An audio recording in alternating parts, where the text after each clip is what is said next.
Shalom Bapak Ibu semua dimanapun berada.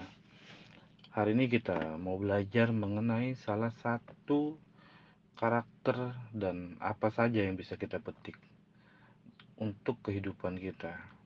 Salah satu dari karakter orang yang dianggap sangat saleh seperti Nuh. Nuh adalah salah satu dari yang pernah kita dengar. Ada Daniel, juga ada Ayub di dalam Alkitab sebagai orang yang dikenal sangat taat terhadap Tuhan dan yakin terhadap apapun yang mereka dapatkan melalui suara Tuhan. Baik, sebelumnya kita tahu sejak awal bahwa seorang yang bernama Nuh adalah sosok yang penuh dengan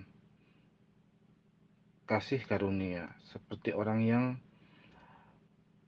dianggap dan sangat dihargai oleh seluruh anggota keluarganya, baik oleh istrinya, oleh ketiga anaknya.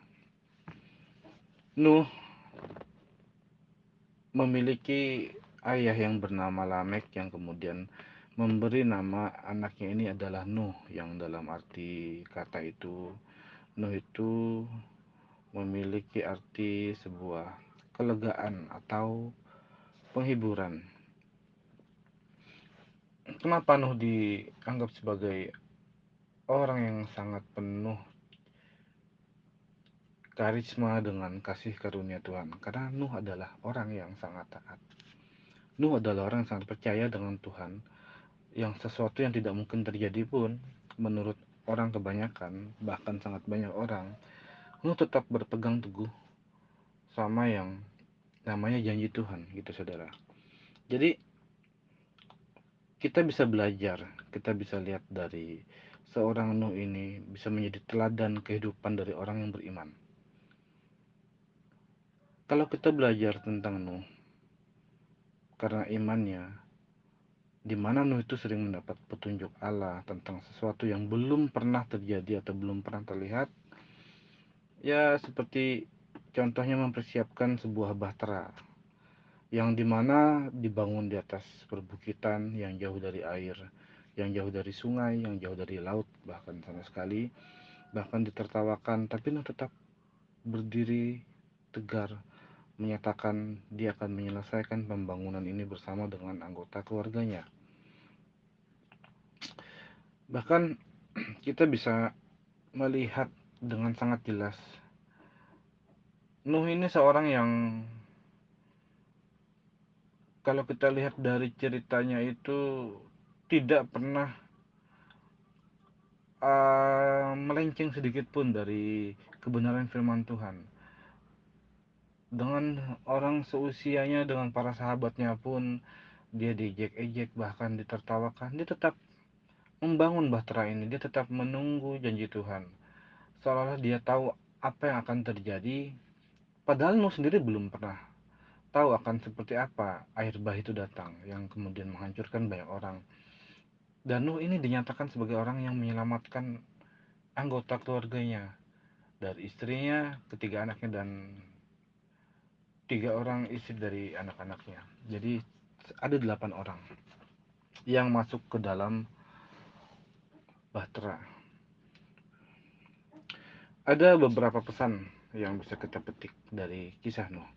Kita belajar dari sini, yaitu pertama kita bisa melihat Nuh ini menjaga perilakunya. Nuh ini pertama dikisahkan ada dalam Kejadian 5, tapi kita coba langsung ke Wahyu 3 ayat 10. Saya bacakan Wahyu 3 ayat 10.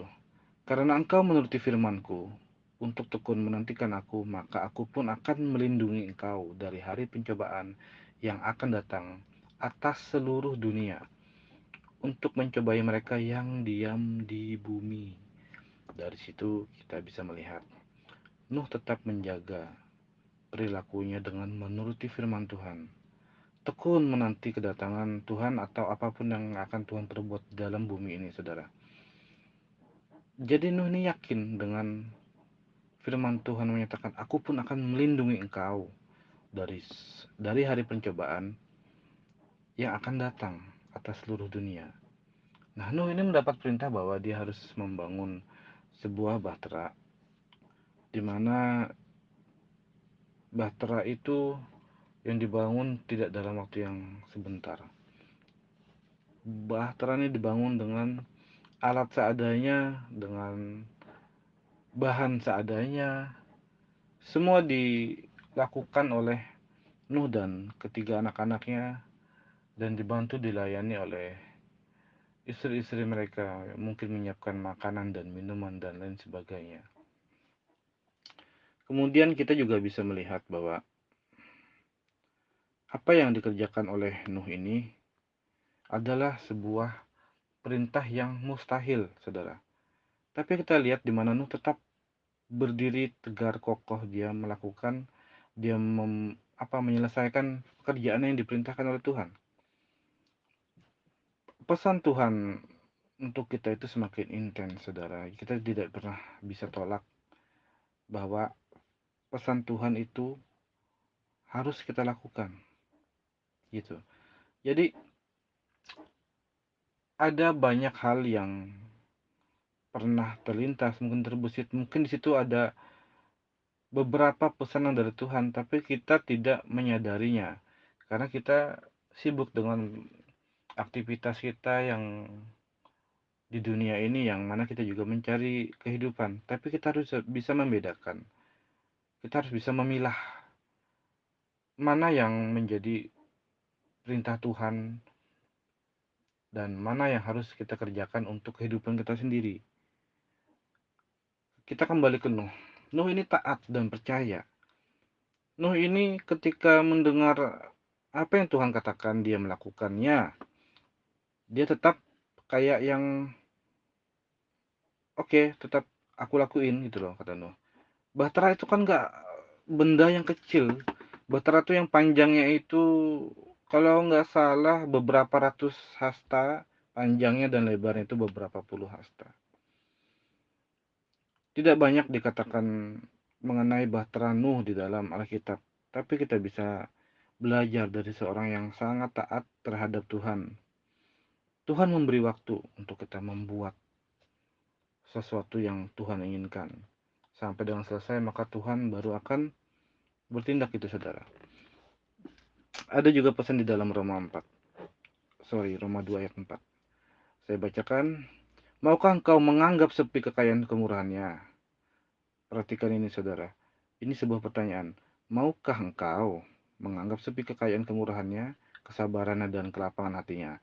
Tidakkah engkau tahu bahwa maksud kemurahan Allah ialah menuntun engkau kepada pertobatan? Artinya Tuhan itu sudah mempersiapkan sesuatu untuk kita jauh ke depan, saudara. Tuhan itu masih memberi kesempatan, gitu. Jadi kita harus mempergunakan waktu itu sebaik-baiknya, karena mungkin kesempatan itu belum tentu datang dua kali. Kita harus mengingatkan juga orang-orang di sekitar kita, mungkin keluarga kita sendiri, mungkin anggota keluarga kita, orang tua kita, siapapun dari orang-orang terdekat yang bisa kita capai, yang kita bisa ajak untuk berkomunikasi. Contohnya, mungkin kita ini kan mau, misalkan saya punya kesaksian sedikit. Saya pernah beberapa kali berbicara terhadap orang tua saya, termasuk ayah saya dan ibu saya, mengenai sedikit dan banyaknya hukum Alkitab, mulai dari yang namanya persembahan, persepuluh, dan memberi pandangan bahwa lebih baik kita jaga mulut kita daripada kita pergi ibadah tapi kita mencemooh orang lain. Apalagi kita ikut-ikutan membicarakan hamba Tuhan lain atau orang yang diurapi gitu kan, atau pekerja di gereja. Karena beberapa kalangan memang tidak menganggap itu sebagai hal yang berdosa. Buat mereka itu seperti sebuah keadaan yang bisa dijadikan satu cerita di mana hanya untuk membuang-buang waktu aja untuk membicarakan orang lain. Itu hal yang paling tidak disukai. Itu salah satu hal yang tidak disukai Tuhan. Apa faedahnya untuk kita? Itu nggak ada. Saya bilang sama orang tua saya, lebih baik tinggal diam di rumah daripada pergi ibadah, tapi di sana tuh ngegosip. Saya juga nggak tahu kenapa saya harus berbicara seperti itu. Karena saya juga nggak sadar waktu itu. Waktu saya pulang, kenapa saya bicara seperti itu sama orang tua saya gitu loh, sama ibu saya. Ya biasalah namanya ibu kan, mungkin ada aja di beberapa orang yang seperti apa. Tapi itu adalah karakter orang yang sudah terbiasa dan hal itu. Tapi saya hanya mengingatkan untuk orang tua saya, bahkan untuk ayah saya juga, untuk bapak saya bilang, eh, bukan saya seolah-olah suci, itu enggak. Saya cuma bilang, ya udah apa, karena kan ada gini, gini teman-teman, saudara semua. Papa saya itu pernah meninggalkan keluarga cukup lama, belasan tahun. Kemudian kembali pulang. Puji Tuhan, sesuai dengan doa yang pernah saya minta juga sama Tuhan. Cuma dalam perjalanan proses perubahan sebagai orang Kristen ini, papa saya ini bisa menjadi sosok yang bisa menjadi teladan yang untuk kami itu, ini benar nih, oh ini benar-benar kalau orang bertobat ya seperti ini. Walaupun ya seperti yang saya bilang tadi, kesempatan itu belum tentu datang dua kali. Tapi setidaknya ketika ada usaha kita untuk meminta ampun sama Tuhan, kita pernah melakukan kesalahan, kita percaya kan Allah kita adalah yang pemaaf, pemurah, pengasih juga. Tapi sekali lagi, Tuhan memaafkan kita, tapi kita tetap terima hukumannya. Dan kita tidak pernah tahu sampai kapan kita akan terima hukuman itu. Ini juga yang jangan sampai menjadi kesalahan yang tidak sempat untuk kita bertobat. Gitu. Sampai hari tuanya, papa saya sampai hari ini masih ada. Beliau kerjanya hanya dengar khotbah-khotbah dari YouTube, kemudian hanya baca Alkitab. Bahkan yang dulu hobinya itu mungkin nonton eh, apa namanya, acara-acara di televisi yang dia gemari itu sudah sangat berkurang. Berita pun tidak tidak sebanyak yang dia dulu, selalu setiap hari setiap saat, karena dia sudah tua kan. Masih bisa berjalan tapi sudah eh, tidak bisa untuk beraktivitas apa-apa lagi, namanya orang udah tua banget gitu kan, umur udah 74 75. Cuma dari apa yang saya beri masukan, pandangan terhadap mereka, itu mereka bisa terima gitu. Terutama papa saya bisa terima. Dia melihat dengan pelayanan, dia hanya melihat buah. Dia tidak pernah masuk di dalam pelayanan saya sendiri. Tapi dia bisa melihat buah dan dia sangat mengucap syukur bahwa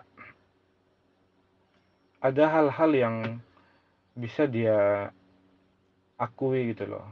Memang kebenaran firman Tuhan itu seperti itu. Jadi saya juga sebagai anak cuma bisa mikir itu kayak yang,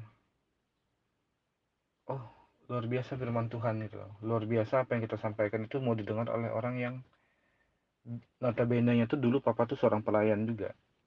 Sekarang sudah enggak itu kan, karena ada kesalahan dan beberapa hal, akhirnya dari tempat pelayanannya sendiri beliau dilepaskan dari jabatannya, kemudian tidak pernah melayani lagi sampai hari ini. Jadi saya tuh luar biasa melihatnya bahwa seorang yang sudah tua, yang mana itu adalah orang tua kita sendiri, tuh mengakui gitu loh, bahwa firman Tuhan itu ya hidup. Firman Tuhan ini memang benar. Apa yang kita tabur, itu yang kita tuai. Papa saya sering bilang seperti itu.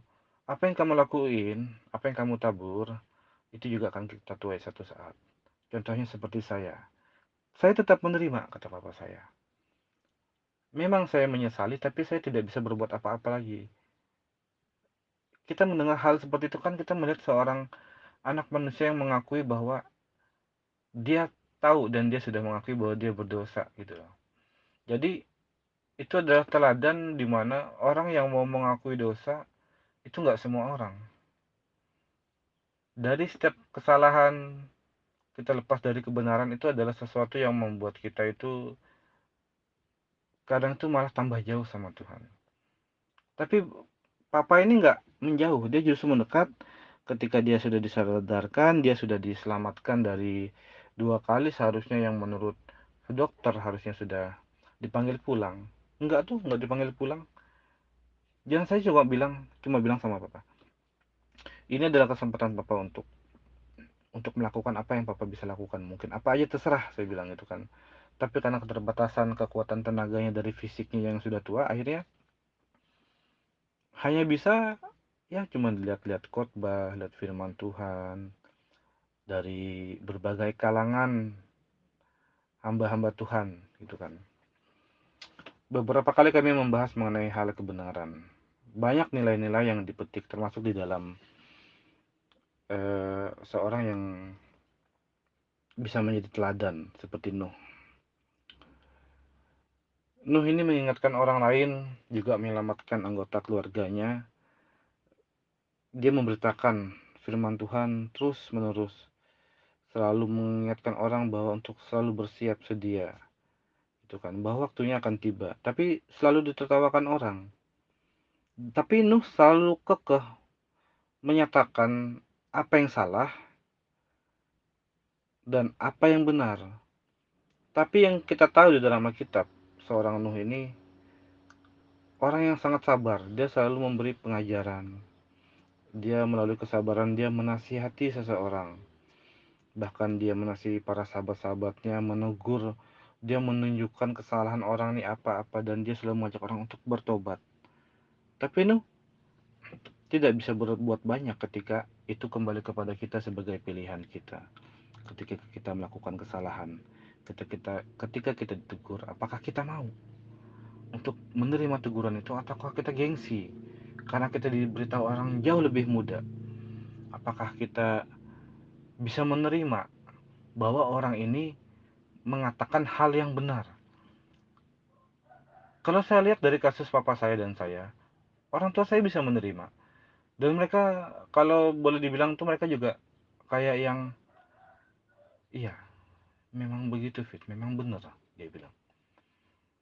Tapi mereka tidak, dengan harga diri sebagai orang tua, dengan harga diri sebagai orang tua, mereka nggak bilang, oke, kamu benar, itu enggak. Mereka nggak menyatakan, tapi mereka menyatakan dengan perilaku dan sikapnya bahwa ada perubahan yang saya lihat di dalam keseharian mereka.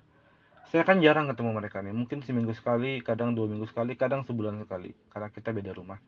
Cuma setiap ada pertemuan, saya tidak memperhatikan, tapi saya bisa melihat secara sekilas pun baik gitu loh.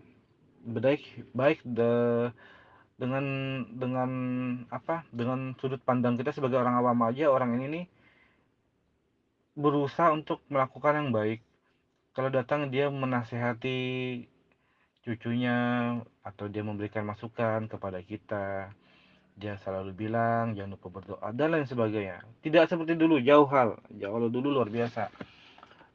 Yang penting jadi apapun caranya, jadi menghalalkan berbagai macam cara. Tidak ada kesabaran, kalaupun ada kesabaran hanya sebentar gitu kan. Tidak ada batas kesabaran yang harus menanti sesuai waktunya Tuhan. Karena memang berbeda tempat kita dengan pengajaran, kita juga akan mendapatkan yang menurut saya tuh yang jauh berbeda. Karakter pelayanan itu memiliki perihal yang berbeda. Mungkin ada bapak ibu saudara yang pelayanan di tempat saudara mungkin tidak ada yang menegur sampai sedalam mungkin, sedetil mungkin.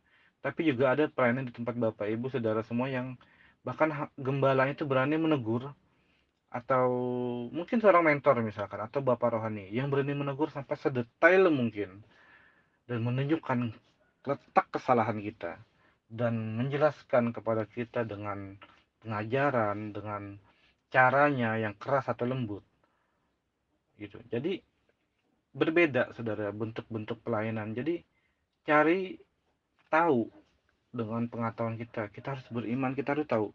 Kita cari tahu nih. Kalau memang kita mau benar-benar cari Tuhan, kita pasti mendapatkannya. Kalau kita membuka hati kita untuk Tuhan, Roh Kudus itu akan menuntun kita.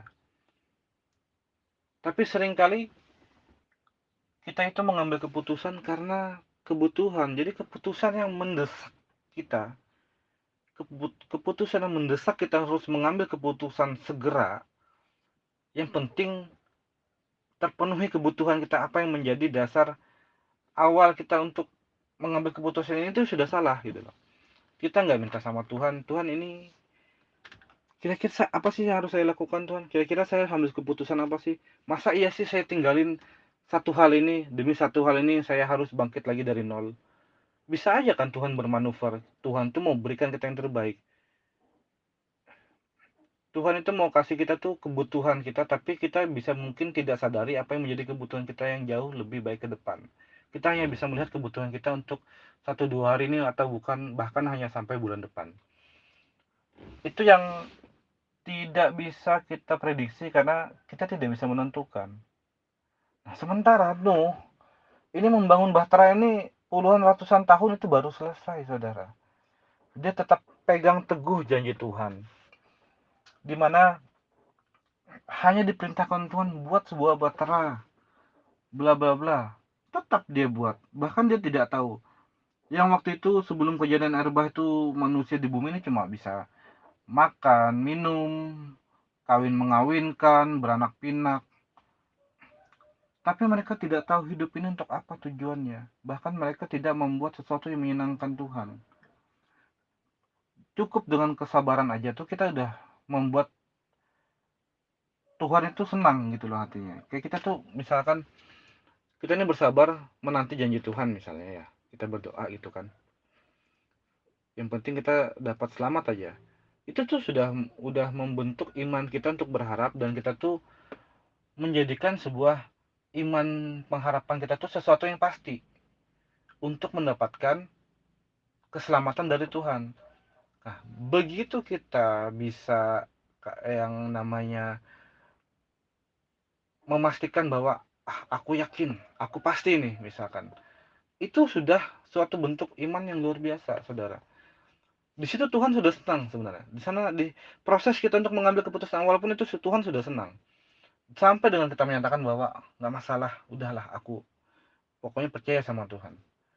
Nah, ketika kita memutuskan untuk yakin bahwa apa yang menjadi pengharapan kita itu pasti Tuhan beri, itu akan terjadi, saudara. Kita akan diselamatkan.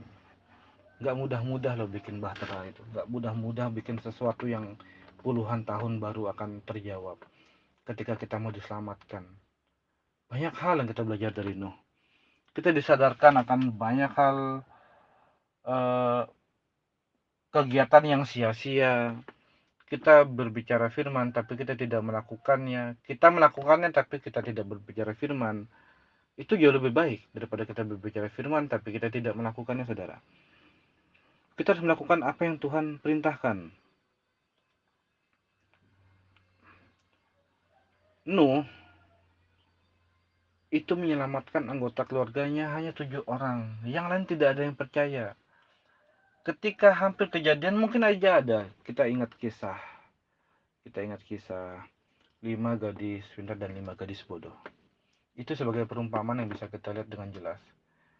Ketika pintu bahtera itu sudah ditutup, ketika pintu di acara perkawinan itu sudah tutup, 5 orang gadis pintar ini masuk, 5 orang gadis bodoh ini tidak bisa masuk lagi. Bahkan dia berbicara kepada pelayan, Tuan, tolong buka pintu, kami ingin masuk. Saudara tahu apa yang dikatakan? Bahwa aku tidak mengenal engkau. Itu artinya kesempatan belum datang untuk kedua kalinya. Ketika pintu sudah ditutup, kita sudah tidak punya kesempatan apa-apa lagi. Coba bayangin deh, gimana hampanya kita ketika kita mau mengikut tapi kita setengah-setengah. Kita mau mengikut Tuhan tapi kita setengah-setengah. Sehingga tidak ada tujuan yang pasti karena kita terlalu santai. Kita berleha-leha, kita pergi ke gereja iya, pelayanan iya, tapi kita tidak melakukan satu tujuan yang baik, sesuatu tujuan yang tidak jelas, bukan tidak baik, tapi tidak jelas, kurang jelas. Ketika sampai waktunya, akhirnya pintu sudah ditutup, bahtera sudah ditutup, dan tidak bisa dibuka lagi, dikatakan. Artinya apa, saudara? Hidup kita sia-sia. Nah, pesan dari perjalanan kehidupan Nuh, salah satunya kita bisa memetik nilai yang selagi ada waktu, pergunakanlah waktu kita sebaik mungkin. Selagi itu kita tahu perintah Tuhan, lakukanlah dengan sebaik mungkin. Yang jadi masalah itu adalah banyak orang yang salah kaprah. Ketika kita memenuhi janji Tuhan atau kita memenuhi panggilan Tuhan, bahwa dianggapnya kita akan menjadi seorang hamba Tuhan atau pendeta atau penginjil atau apapun itu. Dianggapnya kita ini mau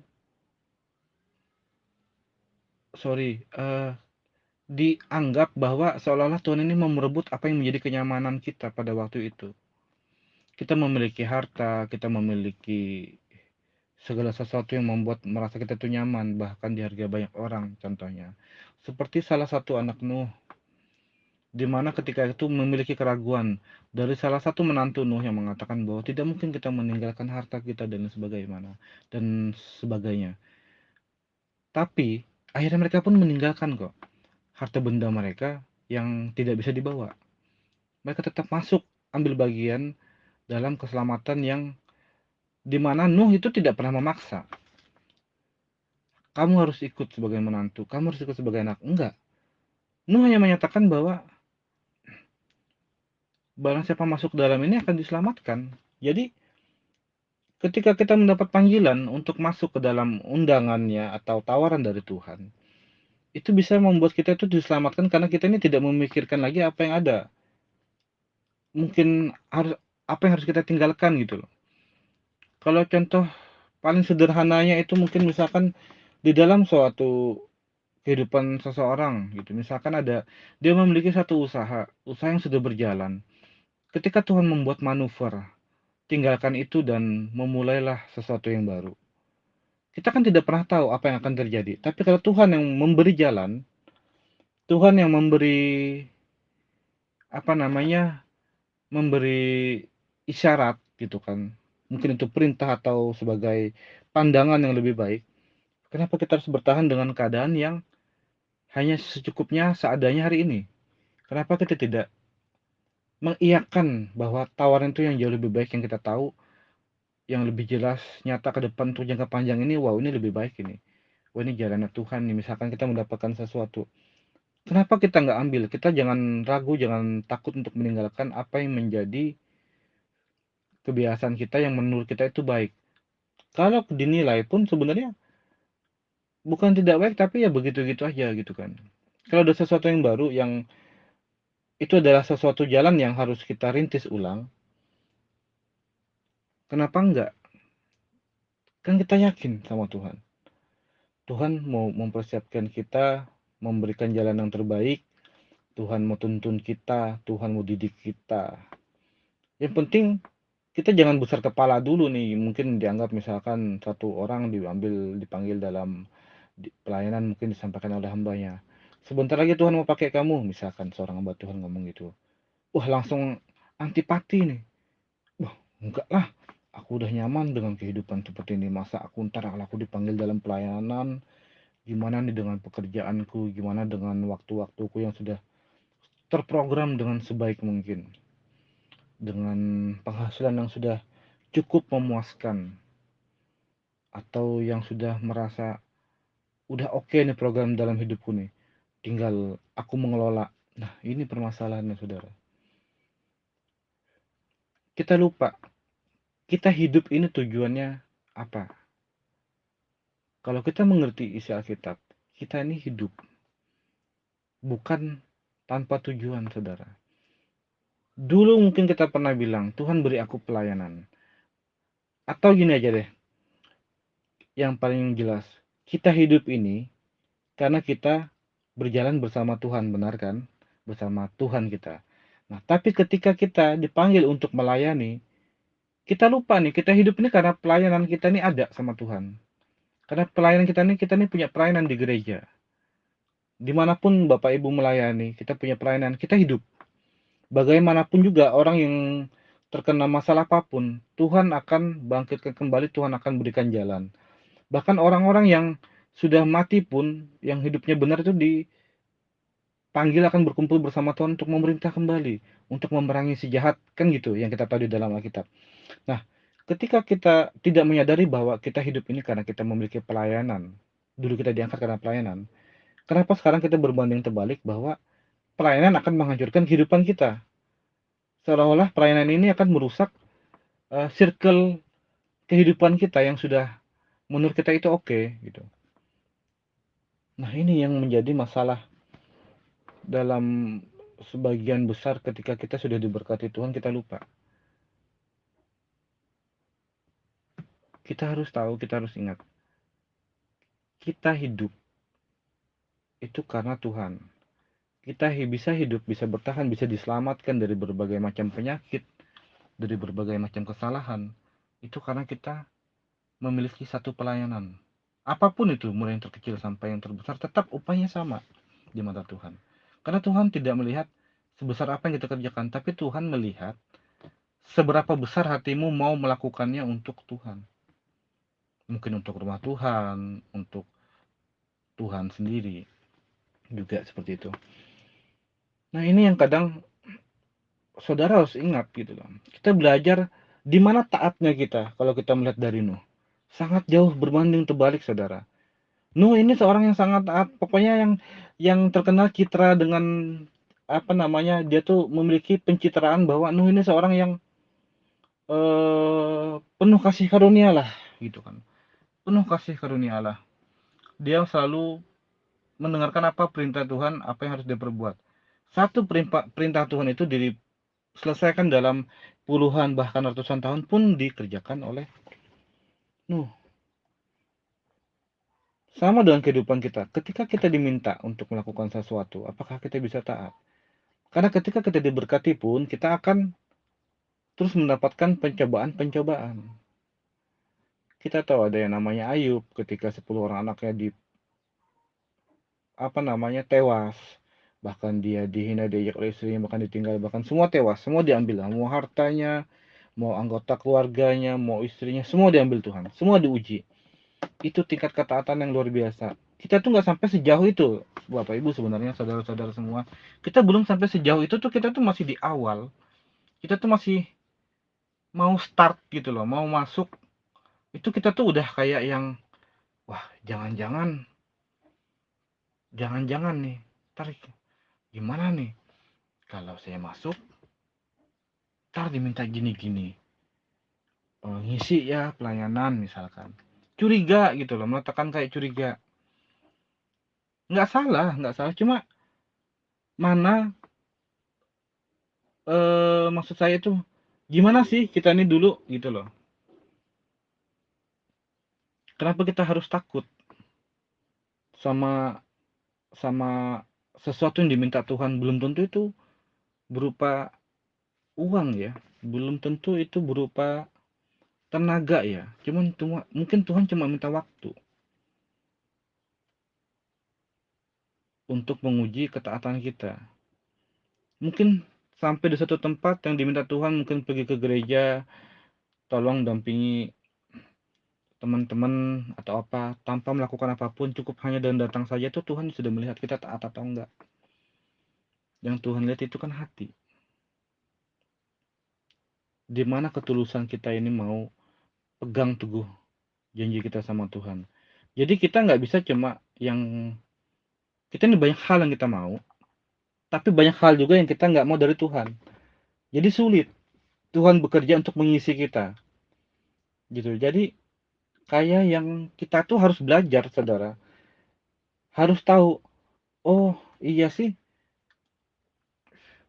sulit memang kalau kita kayak yang, contohnya gini deh. Ada suatu statement anak muda. Saya sangat tertarik dengan statementnya. Dia bilang, kalau kamu mau belanja, kalau kamu mau beli apa aja tanpa melihat harga, ya kamu bekerjalah tanpa melihat waktu.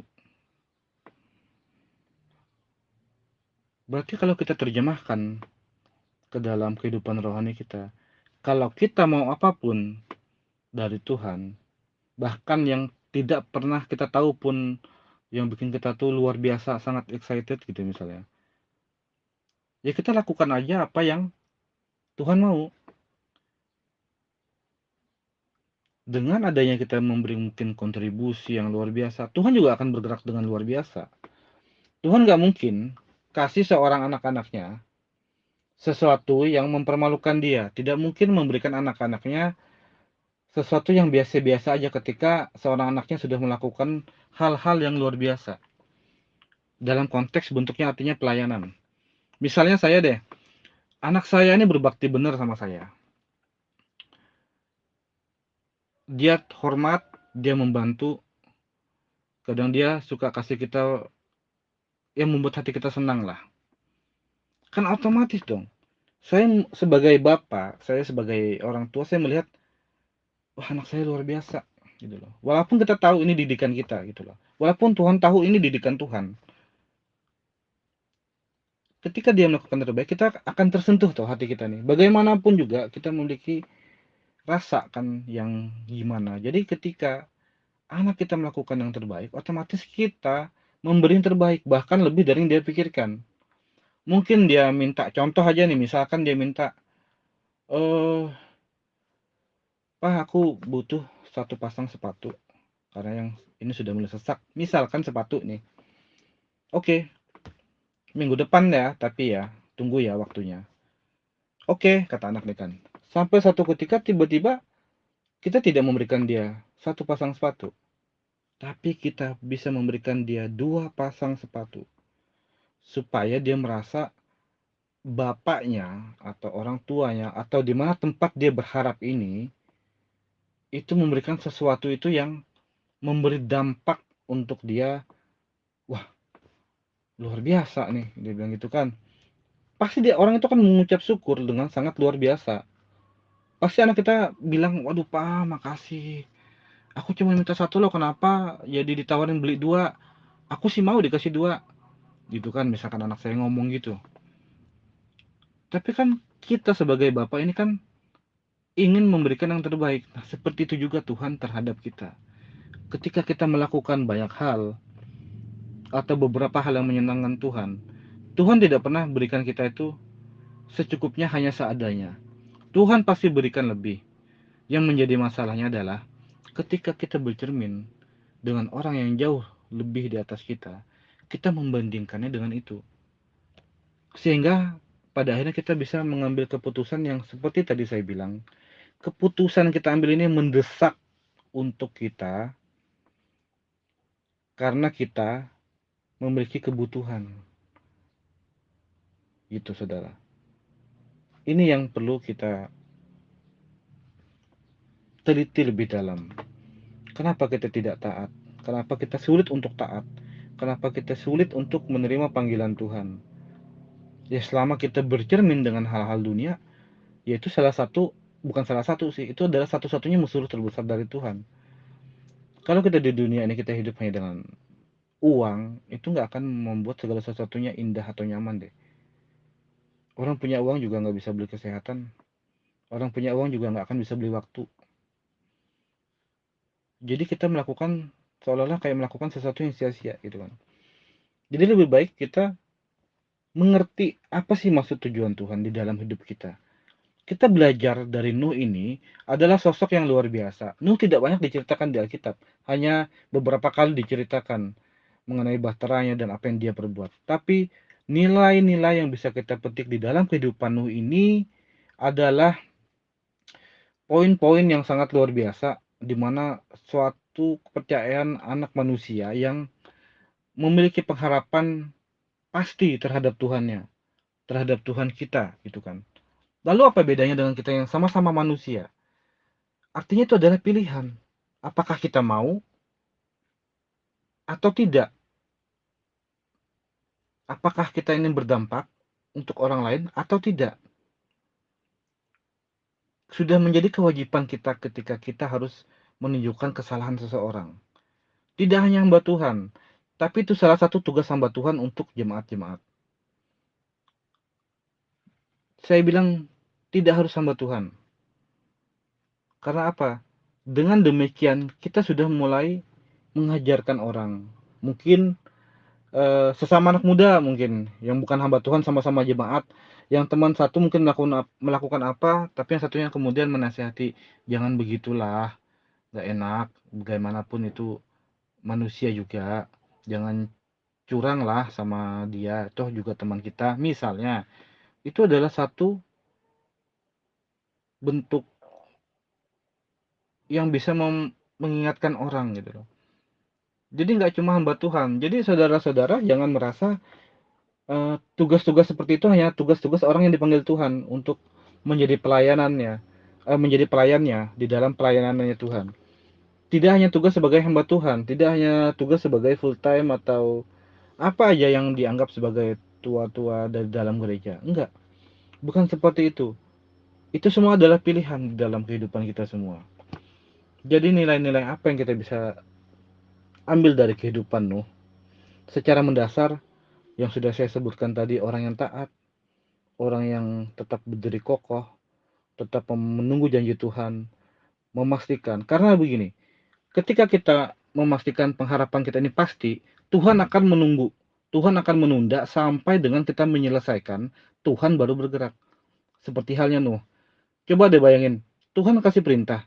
Nuh selesaikan dalam puluhan bahkan ratusan tahun. Tapi Tuhan menunggu bahtera itu tuh. Begitu bahtera itu selesai, Nuh dan keluarganya masuk, baru Tuhan buat air bah. Kenapa nggak Tuhan bikin ketika mau selesai, artinya belum selesai gitu kan? Karena Tuhan mengasihi orang yang menantikan janjinya. Tuhan memperhatikan orang yang sudah memiliki keyakinan penuh bahwa akan tiba waktunya, tapi Tuhan memberikan waktu sampai kita menyelesaikan. Sampai dengan pintu itu tertutup, tidak akan ada lagi yang ditunggu. Karena orang-orang lain yang di luar keluarga Nuh pada waktu itu, mereka itu hanya mencemooh dan mentertawakan aja. Bahkan menghinalah gitu kan. Apa sih yang kamu bikin? Nggak guna. Jelas-jelas kita nggak ada hujan nih, nggak ada apa, jauh juga dari pantai. Mau bikin kapal di atas bukit, mau buat ngapain coba? Sesuatu hal yang tidak mungkin. Menguji ketaatan seorang Nuh. Tapi dari sana kita belajar. Tuhan menunggu ketika apa yang Tuhan perintahkan terhadap kita dan kita sudah menyelesaikan, baru Tuhan bekerja dan baru Tuhan akan melakukan sesuatu, saudara, dalam kehidupan kita. Jadi kita bisa belajar taat sama Tuhan. Kita harus menunggu waktunya Tuhan. Lakukan dulu apa yang Tuhan perintahkan terhadap kita. Lakukan dulu apa yang Tuhan ajar kepada kita. Karena bagaimanapun juga kita ini orang-orang yang bukan orang-orang yang suci gitu loh. Kita ini orang-orang yang berdosa. Kita harus tunduk sama aturan. Kita harus pegang teguh sama aturan apa yang diperbolehkan dan apa yang dilarang di dalam Alkitab.